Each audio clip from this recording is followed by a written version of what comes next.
ቁጭት ነው። ኢትዮጵያ ለምን ድሃ ሆነች? የስልጣኔ ታሪካችን ገናና ነው። የሞራል ልዕልናችን ከፍ ያለ ነበረ። እነዛን የሰሩ እጆች ዛሬ እኮ ከዓለም እንግዲህ እስከ ለውጡ ድረስ ስንዴ ለማኝ ነው።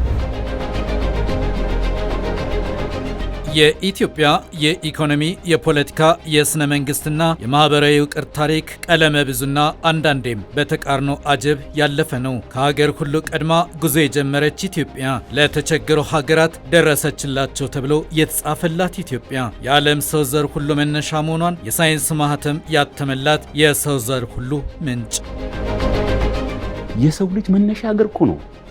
የሉሲ ሀገር ነው። አስብ። ለስልጣኔ መነሻችን እኮ ተጨባጭ መስረጃ ያላት ሀገር ነች እኮ። የስልጣኔ ፍታውራሪ ሀገር ብቻ ሳይሆን ከፍ ያለ የታሪክ ሀብት ያለን ሀገር ነን። ለኛ መቆጨት ውስጥ እንድንገባ ምክንያት ሆነው ከሚጠሩ አካሎች መካከል በዘመናዊ ፖለቲካ ውስጥ ፖለቲካችን ስርዓታዊ ቅኝ ግዛት ውስጥ እንዲወድቅ ነው የተደረገው።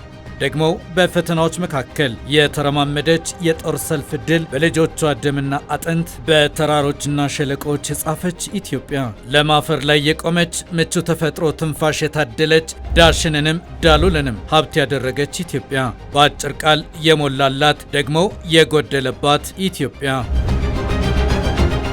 ደግሞ ይህንን ተቃርኖ እንጠይቅ። ለመሆኑ በዓለም ሁሉ ፊት ምሳሌ የሆነ የሰጡትን የበተኑለትን አብቃይ ለምናገር አገር መሬት እንዴት ረሃብ አበቀለ? ሜዳና ተራራው በውሃ የሚረሰርስ ምድር የያዘ ሕዝብ እንዴት ምግብ ከሌማቱ አጠረ? 4 ሲዝን ያለባት ሀገር እኮ ነች። አብዛኛው የዓለም ክፍል ወይ አንድ በጋ ነው ወይ በጋና ክረምት ነው ወይ እንደዚህ ነው። የኢትዮጵያ እኮ ዓመቱ ሙሉ እያማርክ የምትኖርበት ክልል ነው። ያውም እኮ ዳይቨርሲፋይድ አድርጎ ነው።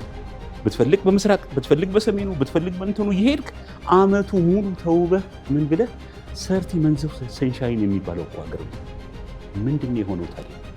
እርሻን ጀምረን ብረት ቀጥቅጠን ማረሻ ሰርተን አርሰን አጭደን መብላት የጀመርንና ያስጀመርን ህዝቦች እንዴት እዚያው ተቸክለን ቆመን ምግብ ለኛ እንቆቅልሽ ሆነ?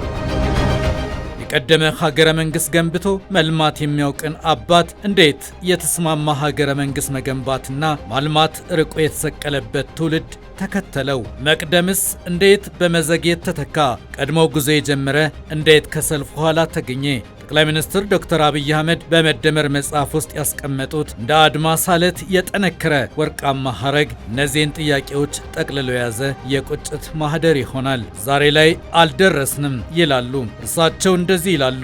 ዛሬ ላይ አልደረስንም። ዛሬ የህዝባችንን ጥያቄዎች መመለስ ከሚያስችልና ዓለም አቀፍ ሁኔታው ከሚጠይቀው ደረጃ ላይ አንገኝም። እውነት ነው፣ ዛሬ ላይ አልደረስንም። ቀድሞ ጉዞ የጀመረ ትውልድ እንዴት በቴክኖሎጂ እንዴት በምግብ ሉዓላዊነት እንዴት በተግባባ ሀገረ መንግስት ግንባታ ዛሬ ላይ መድረስ ተሳነው? የቱ ዳገት ላይ ጉልበቱ ተፍረከረከ? የአክሱም ሲቪላይዜሽን ስንል ያንን ኦቤሊስኩን አይተኸው ዛሬ እኮ የትኛውም ኢንጂነሪንግ ናሳ የደረሰው ኢንጂነሪንግ ያንን አይሰራም። ላሊበላን ታውቀዋለህ? ምን አይነት እውቀት ነው የሰራው? ያለ እነዛን የሰሩ እጆች ዛሬ እኮ ከዓለም እንግዲህ እስከ ለውጡ ድረስ ስንዴ ለማኝ ነው። በኢትዮጵያ ወርቃማ የሺህ ዓመታት ታሪክ ውስጥ ይህ አለ። ቀደምት የኢትዮጵያ ልጆች በአለትና በብራና የቀረጿቸው የስልጣኔ አሻራዎች በዘመን ብዛት የማይሽሩ የማይቀየሩ የኢትዮጵያ የስልጣኔ ቀለሞች ናቸው። ጥያቄ፣ አለት አናግረው አለዝበው ታሪክና ስልጣኔ ያተሙበት የኢትዮጵያ ከፍታ የት ላይ ተንሸራተተ? የቱ ላይ ተገታ? የኢትዮጵያ ሕዝብ ከድሮ እስከ ዛሬ የቀና ፍርድና ዴሞክራሲን አስተዳደርና የዋርካ ስር እርቅን የሚያውቅ የከበረ ሕዝብ ነው። የሀገረ መንግስቱ ስሪት ሁሉም ሕዝቦች እንደየባህልና ታሪካቸው ስነ መንግስት ያላቸው የቀደመ ታሪካቸው የከበረ የስልጣኔዎች ህብረት የስልጣኔዎች ድምር ነው። ደግሞ ያ የከበረ የገዳ ስርዓት ለሺህ ዓመታት እየመጡ ለሄዱ ትውልዶች የረጋ የተረጋጋ መንግስት ሆኖ የታየበት ምድር እንዴት ሰላማዊ የስልጣን ሽግግር ብርቅና ድንቅ ሆነ? የከበረው የኢትዮጵያ ዲሞክራሲና የረጋ ሀገረ መንግስት ፀሐይ እንዴት በንጋቱ ጠለቀ ተነጠቀ? ይህች ምድር ለዓለም ያበረከተችው ስጦታ የአድማስ ጥጉ ታሪክ ብቻ አይደለም። የዓለም ሕዝብ በየንጋቱ የሚነቃቃበት፣ ቀኑን የሚያደምቅ የሚያፈካበት ቡና፣ የኢትዮጵያ የኢኮኖሚ ዋልታ ቡና፣ የኢትዮጵያ ልጆች መሰባሰቢያ፣ ማህበራዊ አስተሳሳሪ ፈትል ቡና። ዓለም በግሪጎሪ ይቆጥራል፣ ፊደልና ስነ ጽሕፈት ይዋሳል። ኢትዮጵያ የራሷ የፊደል ገበታና የቀን አቆጣጠር ያላት፣ በራሷ ክበበ ምድር ውስጥ የገነባችው የማንነት መለያ ብርሃን ያላት ልዩ ሀገር። አመቱ ሙሉ እኮ ኢትዮጵያ ውስጥ ቱሪዝም ማካሄድ ይቻላል። አመቱ ሙሉ የተፈጥሮ ጸጋችንን ብቻ በመንከባከብ እሱም ብቻ በመስራት ከምስራቅ እስከ ምዕራብ አሁን ዛሬ የቱሪዝም መናኸሪያ ናቸው ምናም ተብሎ አርቲፊሻል በሆነ መልክ ነው ብዙዎቹ የምታያቸው እኮ። ይሄ ተፈጥሮ በሆነ ብቻ አምጥተህ አመቱ ሙሉ ገቢህን ማግኘት ትችላለህ። ዓለምንም ማስደሰት ትችላለህ። የዓለም የኢኮኖሚ ክፍል መሆን የምንችል ነበር። ስለዚህ ከዚህ አንጻርም ስናየው የቀረ ነገር አለ። የሆነ ቦታ ላይ ቆመናል ወይም ተኝተናል። ደግሞ በጦር ሰልፍ በአድዋ ጦር ሜዳ ላይ የነጭ የበላይነትን በህልምና በምኞት ያስቀረች የክንደ ብርቶች ምድር አድዋን በመሰሉ የተራራ ሰሌዳዎች በተጻፉ የድል እሳቶች ለመላው ጥቁር ህዝብ የነጻነት ችቦ በመለኮስ የፓን አፍሪካኒዝም ማዕከልና ተምሳሌት በመሆን ባለ ታሪክ ናት። ዛሬም የአፍሪካ ህብረት መቀመጫ፣ በዓለም ስብሰባና ምክክሮች የአህጉሩ ጠበቃና ድምፅ ለመሆን የምትተጋ የነጻነትና የዲፕሎማሲ ማዕከል እንዲህ ባለ ወርቃማ ታሪክ ላይ የተረማመደች፣ ታግሎ ማሸነፍን ሩጦ መቅደምን፣ በተፈጥሮ በረከቶች መዋብ መድመቅን የምታውቅ ምድር ኢትዮጵያ ዛሬ የበለጸጉ ሀገራት የስም ሰልፍ ላይ እንዴት ስሟ ታጣ?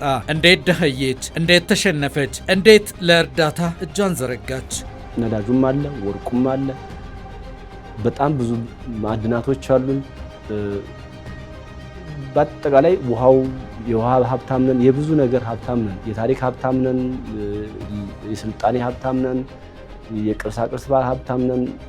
ሰፊ በጣም ወሳኝ የሚባል አቀማመጥ የጂኦግራፊ የጂኦፖለቲካል አቀማመጥ ላይ ነው ያለነው።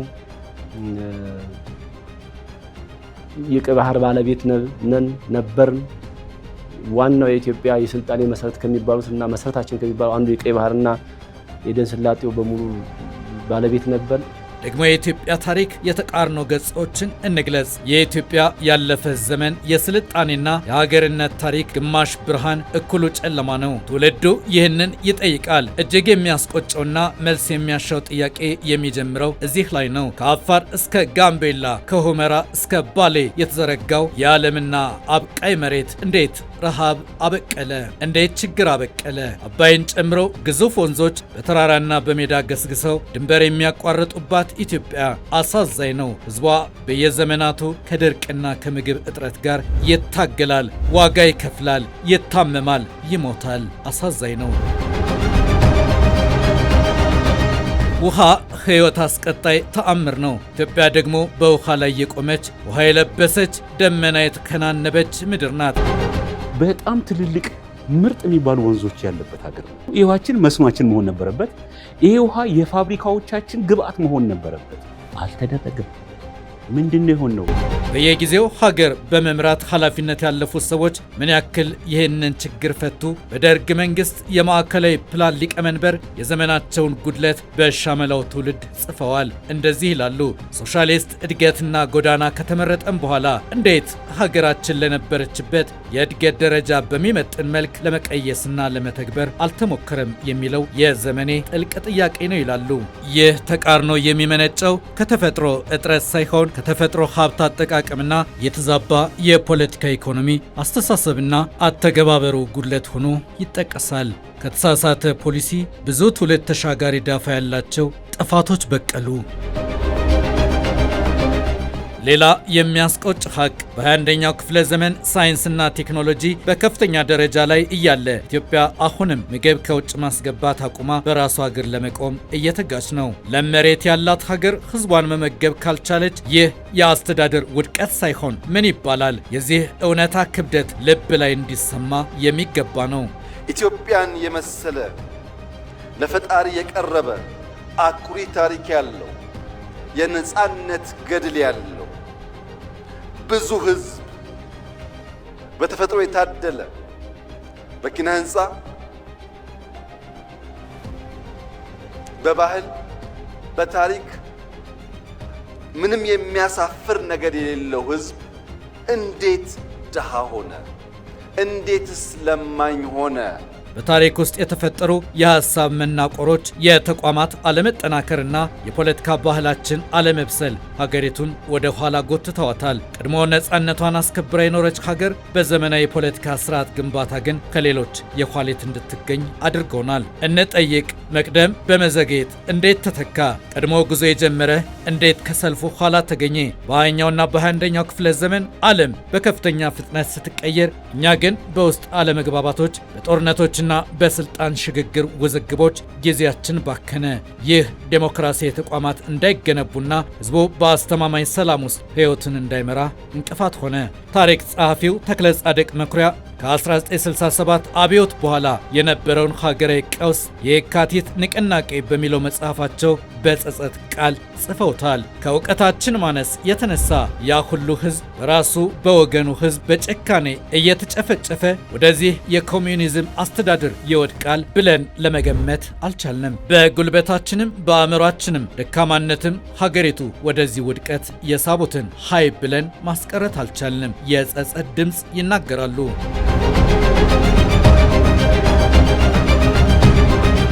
ደግሞ ሌላ ህዝባዊ አቅም አለ።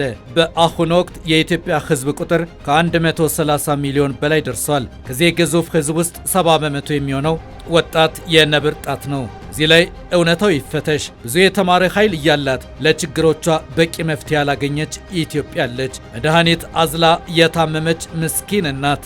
በየዓመቱ የሥራ ገበያውን የሚቀላቀለው ወጣት ስራ ይፈልጋል። ሀገር ደግሞ የተማረ መሰረታዊ ለውጥ ሊያመጣ የሚችል የሰው ኃይል ትፈልጋለች። የእነዚህ ሁለት ፍላጎቶች አለመገናኘትና በውጤቱም የሀገር አለመቀየር ትልቅ የፖሊሲና የስርዓት እንቆቅልሻለሁ። ደግሞ ሌላ ቀለም፣ ሌላ ደማቅ ውበት፣ የአረንጓዴ ጎርፎች ገድል።